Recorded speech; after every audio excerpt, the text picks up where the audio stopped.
Hey, folks, welcome back to the Agency Freedom Podcast. We help insurance professionals move from captivity to freedom. And this is our second episode on the new setup. So, hello for those of you that haven't seen me in video, maybe ever.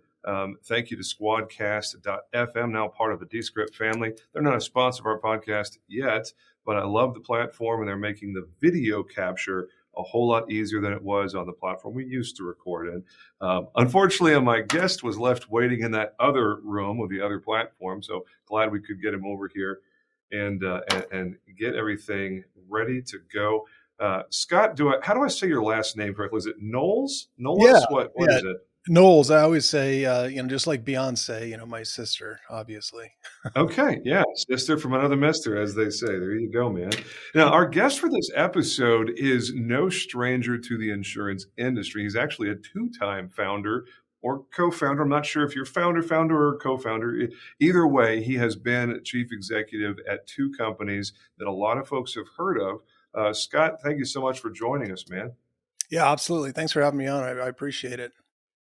When I dropped the open call for guests on LinkedIn and Facebook, your name came up a couple of times, and I was grateful that you actually reached out. I was like, "Hey, let's record an episode. I've got some cool things going on," and I did a little bit of digging, and then you reminded me that I have heard your name before, and it was with another company that you ended up selling to one of the juggernauts in our industry. We'll get into that here in just a little bit.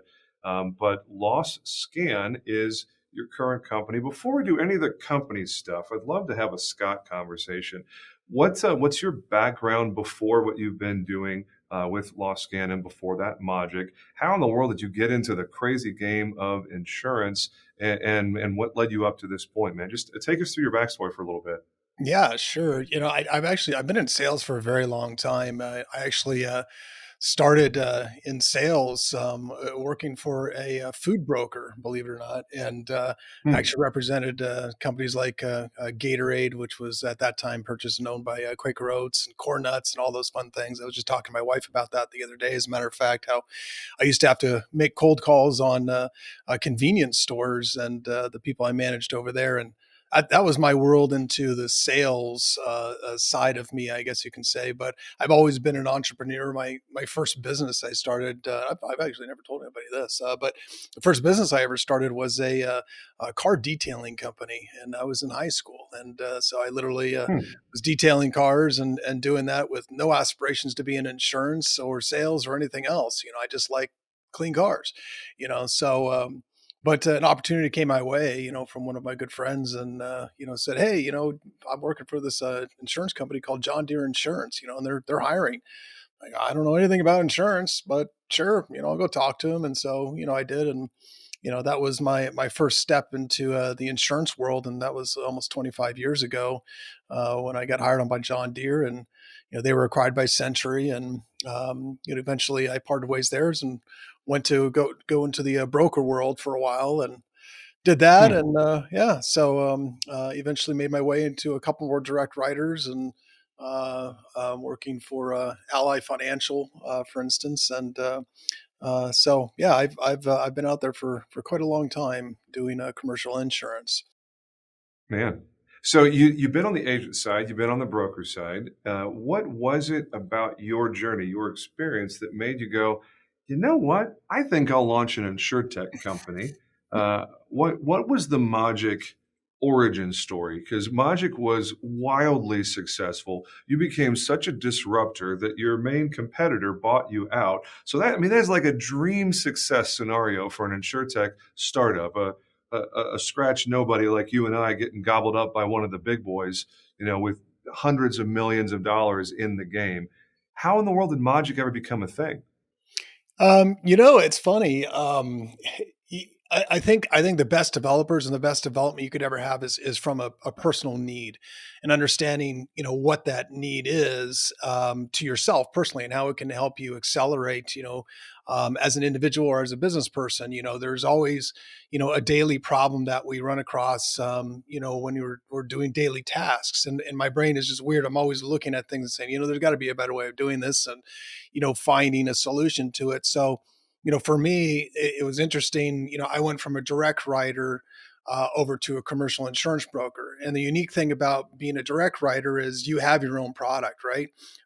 Nobody else has it. They can't, broker can't access it. They can't sell it. So it's you, whenever you walk into an opportunity, the opportunity is immediate. It's like, well, I have something that nobody else does. Leaving that direct writer and going into the world of the brokerage business, all of a sudden you realize, well, everybody's got the same stuff. So I got to figure out a way to make them want to buy that stuff from me. So that's Yep. where the creativity came from, is like, well, I gotta kind of invent something that not only is going to help me sell, but do it in a way that it's more of an educational process. I wanted to educate my clients to make decisions. I didn't want to tell them or sell them. I wanted them to buy, and wanted them to buy because, I had something that was better about me, or I could service them in a way that was better than anybody else. And, hence came the creativity and understanding of, what Logic, really was, and realizing in workers' compensation that you had something that you could actually change and affect or cause a financial impact in a positive way for your clients. Was It was a game changer for me. So, and I didn't even know about the competitor at the time who eventually purchased me. I mean, I didn't know anything about their products. It had nothing to do with that. It was all about just flat out education. I wanted to show them stuff that was different. And, so yeah, Logic came from just a creation of a personal need of mine. And, trying to take it to the next level for myself so I could grow as an individual. So, yeah. Yeah. Man, I see the need, meet the need, right? That is just the best way that these sort of scratch companies happen. It's interesting that it's in the same exact kind of vertical as what your company, Magic, was. The Mod Advisor story from Todd Tams is exactly the same origin story of Todd had a pain point and went to ground on a product that was only in his office, that he was the only one using it, and then it ended up going to market after that. It's really interesting that you both have such a similar story in a product that does very similar things at a ground floor level. I'm not going to assume anything about whether you have any idea who Todd Tams or Mod Advisor is, but the product itself. I mean, our mutual friend David Carruthers. I've heard the name Magic so many times in the last 2 years. When he moved away from that Xywave product that you helped improve during the time that you were at Xywave, and we talked about that a little bit before you came on. You were a good member of the team there during your earnout and did all the things that they asked of you. But when people were looking at Mod Advisor and comparing it to Magic, the the customizable reports, the intuitive data, the way that Magic did what it does, you made a lot of big fans and disrupted a product to the point that the folks that have that product bought you and integrated the best of Magic into what they're doing. I mean, it's like a stand and applaud moment, man. I'm just thrilled that you got to do that. What a cool experience. Yeah. Talk about that. Talk about that if you would. The experience of obviously you go to market, you have a lot of success, you get some big name folks in the industry behind you, Carruthers and other folks that are just a huge fan of the product, and then suddenly a very large company comes along and says, "Hey, let's have a conversation." What was that like for you? Well, I'll tell you, when they knocked on my door, they actually called me and or sent me an email. I think it was. I got an email, and I remember getting that, and I called my partner at the time, and I said, or who's actually my partner now, and I'm like, "Well, guess who just knocked on our door?" And he goes, "Really?" I'm like, "Yeah." And my immediate reaction was, because I'm somebody, if you email me or text me or call me, I just pick up the phone. I answer emails. I hate having that stuff hanging over my head. So I immediately Yeah, sent an email back to him and said, "Hey, I really appreciate your interest, but yeah, we're not really interested in selling to you at this point in time, or having this discussion at this point in time." And they responded, said, "Well, we appreciate that. Think about it, and if you have a change of heart, let us know." And literally, so I was talking to my partner, because we were actually talking to another big dog out there, who I won't mention, but we were talking about a partnership and potential future acquisition down the road. And I said, well, I said, you know what? It doesn't hurt to have two big dogs fighting over each other in one instance to try to get something that they both want to either take Yeah. away or keep from getting in the other's hands. So Yep. we definitely played that card pretty hard, but I did call him the next day. I said, you know what? Actually, I have a change of heart. I said, but we're going to do this in a very careful way because you are my direct competitor, and I don't want to give you a whole lot of information on what we're doing, how many customers we have, so forth, so on. So if you guys are willing to do that, and we have to use a third party, to be able to do that, which we did, so that they didn't get all the information, from us on how we Yep. were doing things, so forth, so on. So I So mean, you it was you applied the whole Chinese wall strategy. yeah, you try Yeah. to. I mean, Yeah. there's communication, going on. There's a certain level because you can only control so much, but you just kind of have to dig down and say, you know what, I'm a pretty ethical person, and I hope that they are too. Mm. That's all you can do. And at the end of the day, they ended up being very ethical when it came to it. And, everything worked out quite well. And actually, I loved all the people. It was at Zywave. I mean, say it, but they were very, very, good to me. The people over there were good to me. And, I enjoyed my time getting an opportunity to kind of rebuild again and rebuild a product, ModMaster, that hadn't been touched in years. So yeah, it Yep. was fun. So, but everything's got It its it time. it was really interesting to be sitting up at InsurTech, excuse me, Indie Tech Yeah, showcase up in Indianapolis back. You know, were you there? I was not, I don't know. unfortunately. I really wanted to Yeah. go. I just couldn't. I was I taken away. it occurred to me that you might have been there, and I just didn't get a chance to meet you. But seeing Jason on stage and having him talk about Jason Liu, the CEO of Zyway. For those of you Yep. that are sorry, I shouldn't speak like that. I don't want to always ever assume that my audience knows exactly who I'm talking about when I use first names only. So please forgive me. Um, the the CEO panel that Jason Cass put together had Vertifor Applied and Xywave on the same stage at the same time That for was pretty I awesome. don't know if that's ever happened before, where the three Mhm. largest companies in the insurance technology space. But he mentioned that they've done, I think it was 10 acquisitions in the last 3 years. And I'm sitting there going, I remember what one of them was because I heard that episode on Carruthers podcast just a few weeks ago at that point. So man, it is so interesting the way that insurance technology plays out because those three companies, all three of them, they're polite, they're mostly above board, and I'm sure there's some corporate craziness happening behind the scenes, but nobody ever really hears about that. But at the same time, they all want to bludgeon each other. All three of them want to beat the other two into submission and have dominance. And I just love it from the agent's perspective because we're sitting back here, and obviously there's many, many, many other companies, hundreds of other companies in the insurtech space. But those three are definitely the largest three by a long shot. So Mhm. whenever they're competing to get better, to have some kind of advantage over the other two. It's just a win for the entire industry. It's a win for agents. It's a win for our stakeholders. How cool to get to talk with you as you go through that experience. You were there during your earnout. You worked on ModMaster and helped integrate Mogic and ModMaster. And I've never used either of those platforms. Full transparency, we don't write enough workers' compensation insurance for it to be something that we would ever purchase. We do a lot of GL, we do a lot of property, a lot of auto, a lot of ENS stuff, unfortunately. So it sounds But like you need to buy Loss Scan. We need to give you a demo. yeah, and we're going to get there, my friend, for sure. That is exactly where I'm heading. So you're on their team, you're doing your earnout, you're being a good soldier at Xywave, making that product the best that it can be. What is that experience? How does that go and migrate into your next venture, which is Loss Scan? Talk to me about the thought process of you're in your earnout, you got a nice bucket of cash from a great acquisition, you've had a very successful run with Mogic. How do you get around to what do I do next? What was that process like for you?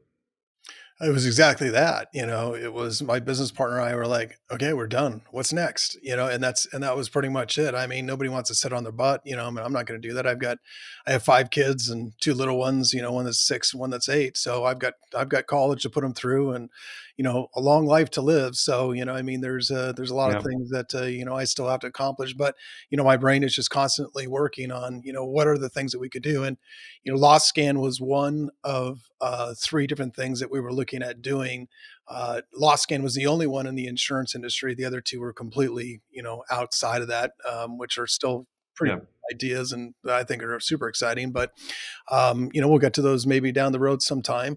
But yeah, it's just one of those things where it's like, what, there's still problems to be solved. And, I know that, my time, at Magic and, even at Zywave, I mean, you'd hear it's like, it'd be great if we could get the data off of loss runs, so we can use that and import it into the service. I'm like, yeah, that's not going to happen.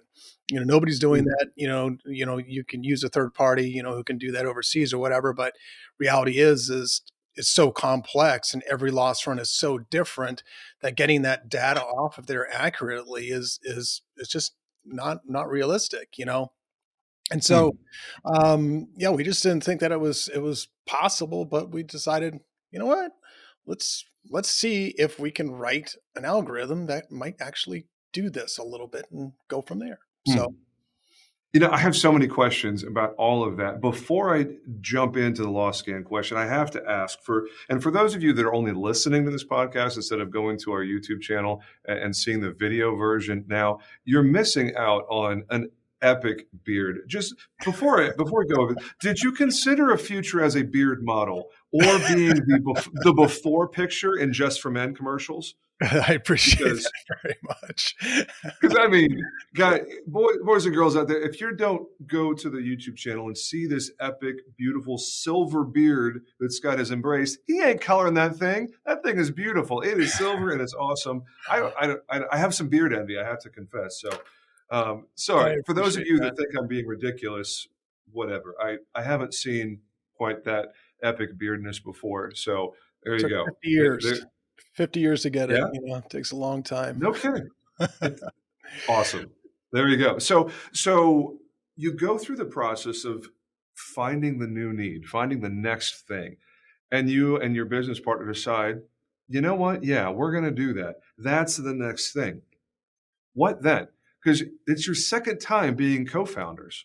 It's your second time going and launching a new company.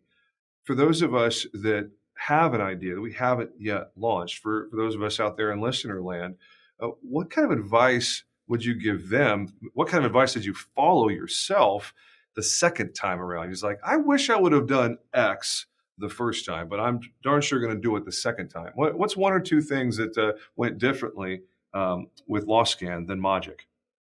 Well, I mean, obviously, I mean, the real advantage that we have is that, when you run a SaaS company and you run it for, gosh, I think 12 years before we were acquired. I mean, that was a long time. And so you learn a lot. And, I think, one of the biggest things about, having and building a software company is building a good base, right? Making sure that you've got all of the different parts and pieces you need to put together, like building blocks, in order to get up to that certain point of what you want. And so, we understood what those bases were. The advantage of starting a SaaS now, especially in today's world of, worrying about cybersecurity issues, data security, so forth, so on, is, we're starting off, when we're at the high end of the curve. So we're already implementing all the things that people are trying to change their software to be able to meet these needs. And, we have them right off the bat. We're starting, right now with this product and the new security measures. So understanding, all the parts and pieces that we need, whether it be, hey, are we going to use HubSpot, to run our CRM? What are we going to use for our financial, setup, as far as managing the company. You know, we're very we've learned to be very, very lean in the sense that, I don't like having a ton of employees. I think it's not really necessary to do that. We learn to solve problems with software rather than with human capital. Not that I'm against, human capital, but reality is if you want to be profitable and you want to have an ability to keep your customers happy, that you need to make sure that you're solving the problems that they're calling about. And so I would say that for me personally, when we're starting up this company, having all those building blocks, the knowledge base in order to build this out was, made it go extremely quick. I mean, we literally launched our first idea of the company. I think it was January 6th or whatever it was. I think we took a week off after we left, the prior company, and we started on January 6th, and here we are. We're October 4th. We already have customers. We have a live product. It's going fast. It's growing. I mean, I can barely. Today's just been an insane day. I was barely keeping up with everything that's going on. But listening to your customers, no matter what company, what business you're doing, whether you're a broker or you're an insurtech, SaaS company, use your ears and listen. Listen to what your customers are saying. Listen to what their needs are. If you want to grow your platform in the right ways and be able to, pinpoint and provide a product that's going to solve a problem, your problems and your idea of a problem is totally different than somebody else. And if you don't have the ability to listen to what those are and implement them, I mean, you're just basically wasting your time to be able to truly succeed, when it comes to your product personally, or for the overall product that you're building. So yeah, I mean, Hmm. there was just the basic knowledge, was key. So we've danced around it a little bit. Why don't you explain the core problem that Loss Scan solves? And folks, we're going to put the information for Loss Scan in the show notes. You can find it at Loss Scan with three S's there, two for loss, one for scan, lossscan.com, and check out the website here. But Scott, what's the big hairy problem that Loss Scan is solving? Yeah, absolutely. I mean, the problem is different for different individuals, So, for instance, the problem for an insurance broker is different, or a producer is different than it is for a carrier or an MGA or even a risk manager. But essentially, the primary core of loss scan is in order to extract data from a loss run of any from any company for any different type of product. It could be workers' comp, or it could be GL, it could be auto, doesn't matter. Any loss run, to be able to extract that information out and represent it to you in a format that you can either download on a CSV file, so that you can take that CSV file and manipulate it and import it into another system, whether it be a rating system, or like a mod master, or whatever type systems out there, Hmm. or so that's the first solution. The other one is, when we take all the data off that loss run, we present it to you in the UI UX, so that you can actually visually look at that information, and then you can sort it right in that dashboard. You can click on any item that we've pulled out, whether it be total incurred, total reserves, open claims, and you just click the button and boom, it sorts it so you can look at those open claims. I mean, as a producer, that one of the jobs a producer has is to review the loss runs with your client. So when you Yep. review the loss runs from your client, if you're a producer, you have, in many cases on the commercial side, you'll have loss runs from 4 or 5 different companies over the last 5 years that you should be reviewing. They're all Yep. different. Every single one looks different. So as a producer, you're going in and you have all the loss runs printed out in front of you. And now you've got them highlighted, which ones are open. Let's look at the open ones. What's changed? What's closed? What are the biggest ones that are affecting our overall insurance, right? So Hmm. that's not the easiest process, right? It's not clean. It's not fun to go through that and do that. And it's confusing for your client because they're looking at these different formats.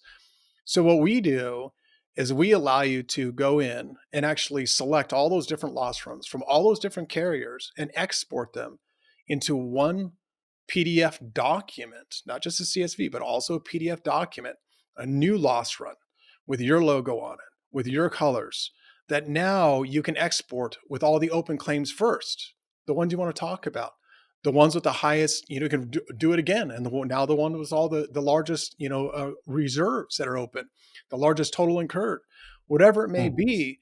Now you have the ability to have that conversation. Or probably most important, because this is the most important sale that you make, is not necessarily the customer. The customer is just getting them to say yes or no. Let me Yeah. actually I quote I your know where you're insurance. going, buddy. You go in and It's bring it, man. Bring that next point. it's Come on. absolutely, it's to the underwriter, right? I mean, the underwriters, you have to be able to sell the underwriters on that business. And Yep. I've told so many people this so many times. Insurance companies are investment companies. They're Yep. investors. Don't think of them as insurance companies, right? If they're investing in the opportunity for them to profit from a business.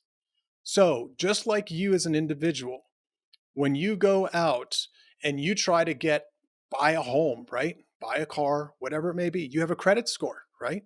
What does it look like? How can you convince them, if you have any scars in your credit, that you are a good risk? You have to convince that underwriter that you're a good risk. Insurance Yep. agent has to do the same thing. So your sale to that business owner about yourself is a sale about how good you are at selling an underwriter. That's your job. Yep. I'm selling you that I'm the best damn agent out there who's going to sell that underwriter on your business. So, what kind of tools am I going to use to do that? I'm going to use Loss Scan to show them, first off, where the problems are and talk about them. Now, one of the things that we've done since my last podcast that I did is we've actually implemented this new ability for you to take a loss run that you ran, and I'll explain this in a couple different ways, but a loss run that you ran 3 months ago, 6 months ago, a year ago, a loss run that you just ran now. You select the two, you click compare. Our system goes through, finds the matching claim numbers and any new claim numbers, and tells you, has this claim changed in its status? Is it now open? Mm. Or was it reopened? Is it new? Is it closed? Have the reserve changed? The reserves gone up? Have they gone down? How about the total incurred? How's that changed? And then we present two charts at the top of that loss run so you can actually see that. So for an underwriter to get that, to see how that business has begun to change over a period of time, and for you to be able to present that to them and have a narrative around what are they doing, that's Yep. that's what you're doing with LawScan. And what That's does the it also secret do? sauce right there, man. No, absolutely. And Whew. you have to keep in Wow. mind, what do underwriters do? They get a stack of paper. And I talk to underwriters, and it's hilarious when I show them LawScan. They're like, Yeah. "Oh my god, I got to tell all my brokers about this, because if I could just get them to send me a submission that I can look at the data like this, are you kidding me? I mean, Yep. you don't believe the garbage that I get in stacks of paper. Who gets put at the top? Incomplete accords, no supplementals. If you get lost runs, they're incomplete and there's no commentary around them. Most of my peers in the industry, and I mean, you used to be a broker, most people are super lazy when it comes to this stuff. So Absolutely, the where my head instantly goes is loss development factors and looking at trend analysis and absolutely. and realizing how you can paint a picture of, hey, these reserves went down, and look at the history from before, look at it where it is now, and painting that picture for the underwriter. Wow, that's really powerful, man. So Yeah, the cool thing here is when I first heard the name, my thought was, is this a competitor for Loss Run Pro? I'm a no, huge fan of Loss Run Pro, and as I learned more about the company, I'm realizing no, the collaboration between Loss Run Pro, which helps retail agents get the loss runs collected faster and easier, it gets them into your possession. Like the idea of dovetailing a Loss Run Pro, which is like, give me that loss run, and loss scan that says, all right, cool, you've got some loss runs. Now what? And be able to patch those two things together for a really cool experience for the retail agent and our stakeholders. Wow. Like when you think about daisy chaining these tech companies together, each of which have very specific and a lot of times compatible missions, and the way that you guys do your thing to deliver value to the retail agent. I mean, not to take any of your thunder away, just thinking about the entire life cycle of a loss run from collection to processing to, okay, tactically, what do we do with this data that helps us? close a deal or serve a client or whatever. It's like, wow, well done, Yeah. man. That's some pretty slick stuff there. And I don't know if I've ever heard anyone else doing something to that degree with the lost data. Obviously, like Zywix product and ModMaster or sorry, Todd, didn't mean to mess up the name of your company. They're Mod Advisor with Todd Tams. Some other companies are doing analysis on the data itself, but as far as drawing trends and being able to compare back and forth and then be tactical like you've described, I don't know of anybody else who's doing that in the industry right now. That is very slick, my friend. Well done. Oh, thank you. Yeah, no, I mean, and keep in mind, there's a big difference between, you know, mods and lost runs, right? I mean, mods are, I won't get back into that boat. I can tell you that. Yeah. I mean, Oh yeah. Oh yeah. For I'm sure. happy I'm done with that whole thing. I mean, it was tough. I mean, there's no question about it. But yeah, for Lost Run Pro, for instance, I mean, we have reached out to Lost Run Pro. We've started some conversations over there with the hope that, possibly we can work together in that sense that, it's a win for them and for us on both sides to kind of create this, I don't know, partnership or whatever you want to call it. If we can put something together that looks good for both of us, and I think that's a win for everybody, and that's what we're really striving to do. I mean, my job is to really get this information, get it into your hands so that you can dissect it, manipulate it, and we will have an analysis that we will be building around just a loss run. So that will come, and that is on our board for hopefully within the next 6 months. We've already started the process of doing that. So being able to analyze that information at the same time, or for an underwriter to be able to analyze that, is also a big thing. So, one of Yep. the those sneak peeks into our next step of what we're doing is, if you can imagine being inside of our system and you import for a particular business, your loss runs, or 4 different loss runs or 5 or whatever it is, and you say, I need to share this in a submission, and you click that button in our system, we'll generate a special link that is generated. You'll be able to share that link with an underwriter. The underwriter will go to that link when you email them, say, my loss runs are attached along with all the information as you need in order to analyze this risk. Click here. They click on it. And what happens? It takes them to a web page. It has all the loss runs at the top that they can look at, they can download, they can do whatever they want with it. But at the same time, they'll be able to see all the data for all the loss runs right below that, that Mm. they can then organize, they can then export, they can then review, they can also look at charts or graphs to analyze it. Whatever risk they want to see about that submission, they will be able to see. That, my friend, is going to be an extremely powerful tool for any producers out there. And the nice thing about the way that we do business is, I just love adding things. I mean, I love building things that are going to solve problems. And I know a lot of the problems are out there, but this one kind of came to me. I'm like, man, that would be cool. That would be really, I wish I was still a heavy producer producing and doing it. Man, would Because I that be mean, you want awesome? to talk about being a good partner for your underwriter. What you just described, and folks out there, Freedom Jumper, if you didn't really grasp what Scott just said, hit the back 30 seconds button a few times on your player and listen to that blurb again. Because anyone who wants to have your underwriter absolutely adore you, that is something you need to be doing. And I'm going to demo Loss Scan for Riskwell probably 2 or 3 weeks from now. I'm traveling next week, but 2 weeks from now, Scott, let's make some time, man, for sure. Because what you're doing, I want more of it because I love an unfair advantage, and I'm pretty sure that most of my peers for the accounts that we're going after, they're simply not doing this stuff. And that, what better way to make an underwriter fall in love with you than to know that every submission that comes from your office is going to have something from Loss Scan on there. And just as an aside, man, Brendan Core has been a guest on the podcast. I'm a huge fan of Lost Room Pro. We've done some promotional stuff for them as well. Been to a Cowboys game with Brendan when he was in town, and just a fantastic guy. Anything that I can do to help grease the skids there, I would love to see those two companies working together because it just makes my life easier, honestly. It makes our tech stack a little bit more streamlined if those two functions are talking to each other. So, wow, that's a really cool thing to think about.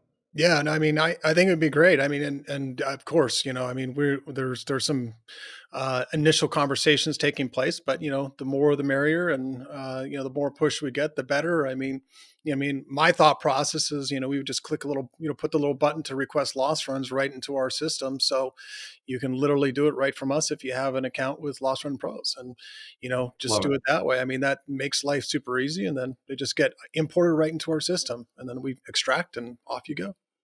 And unlike the mod-based solution, this is accessible and useful for just about anybody who's writing commercial insurance, whether it's small market, middle market, national accounts, whatever. If you're writing commercial insurance, anything that has loss runs in the process from initial contact to binding a policy, then you should probably take a strong look at Loss Scan. That's the main reason why I was glad to invite Scott on to the pod because while it's hard to find the use case for the work comp specific solutions, Loss Scan is the entirety of the commercial insurance ecosystem. Every line of business that generates a loss run. I just went to their website, lossscan.com. They're currently supporting more than 500 carriers. That's a lot of carriers.